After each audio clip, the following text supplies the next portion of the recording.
I want to thank the Flight 383 128 Memorial Group for allowing me the honor of addressing you today.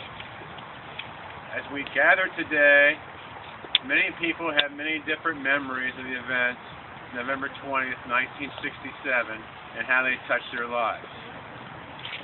For me, the event of that disaster was seen through the eyes of a 9-year-old boy. Some may question why, 43 years later, we gather as a group to remember the events of long ago. Others may question why so many years later we desire a memorial to honor those who perished in both flights 383 and 128. But to me, we gather here today simply to remember. To remember those who perished 43 and 45 years ago.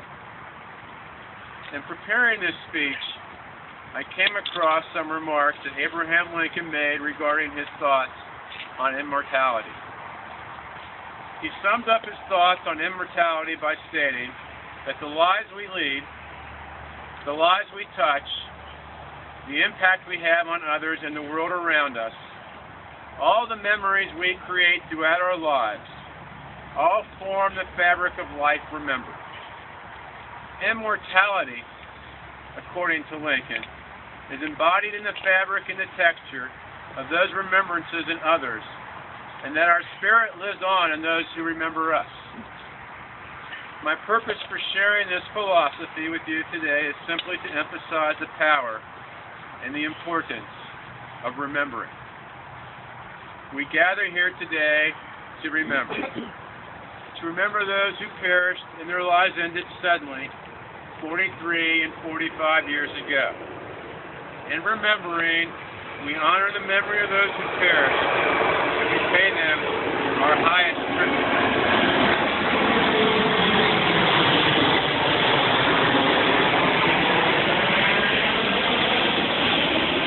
Anyone who has lost a loved one knows that a wound opens that forever leaves an emptiness in our hearts, and a spirit that is seldom filled. In remembering, we find comfort and peace. In remembering, we are reminded of the power of love, family, and community. In remembering, we mend fragments of our lives and increase our ability to triumph over tragedy and adversity. In remembering, we are reminded of how precious life is and how precious our time on earth truly is.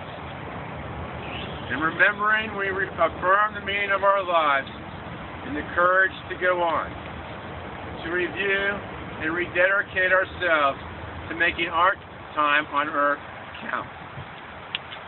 Life is too fleeting to do otherwise. My father was Dr. Frederick A. Wolf.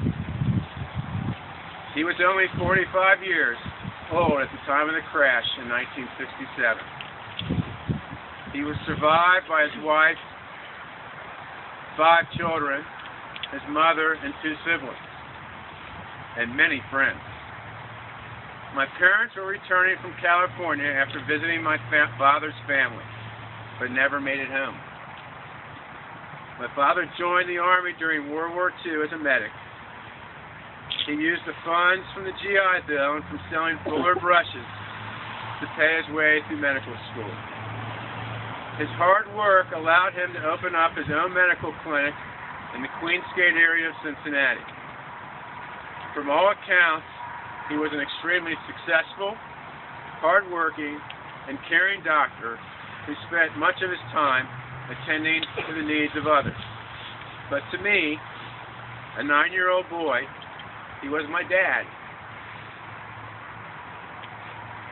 And he was a great dad. And for that, I will always feel fortunate. But in an odd way, our family was lucky, as my mother, Paula, survived the crash. While she is not in town and unable to attend today, she sends her strong support for the establishment of a memorial. She sends a special greeting to her friend and fellow survivor, Mr. Robert Hart. I would be remiss not to mention my grandparents, Minnie and Maurice Hoffman, who were at the airport to pick up my parents on the night of November 20th, 1967. They agreed to watch their children for five children for 2 weeks that turned into 2 years. Their love will never be forgotten.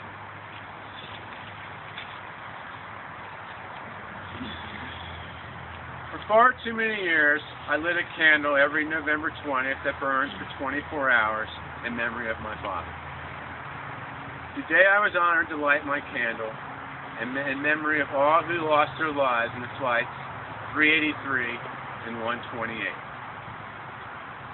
May the memories of those lost continue to be a source of strength and inspiration. I want to personally thank all those who assembled here today, and may God bless all those who still live with the pain as a result of either the crash of Flight 383 or 128. Thank you.